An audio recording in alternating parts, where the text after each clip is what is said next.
May mga unti-unting pagbabago sa kanya. May mga hinahanap kasi siya sa isang lalaki na wala ako. Happy Mansari, love. Happy Mansari, love. Para sa'yo nga pala.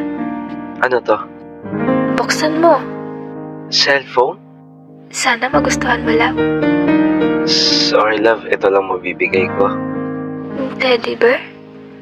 Ba't parang di ka masaya? Masaya naman ako, love. Ba't parang malungkot ka? Ha? Hindi Thankful nga ako eh. Sorry, love. Yan lang talaga kasi kaya ng pera ko. Ay, hindi, okay lang. Basta, i-enjoy na lang natin yung Mansari natin. Parang nakakaramdam ako ng kakaiba sa tono ng boses niya. Alam kong malungkot siya dahil teddy bear lang ang kaya ko ibigay at bagong cellphone yung sa kanya.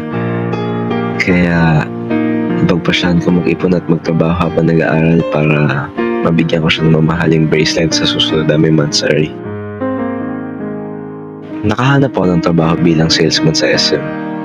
Kumikita naman ako kahit papaano dito. Siyempre, nagbibigay pa din naman ako sa parents ko ng tulong galing sa trabaho ko. Pero, iniipon ko pa din yung iba kong pera para sa pangregalo ko sa kanya. Uy, pre, di ka ba kakain? Lunchtime na natin hindi. Busog pa ako.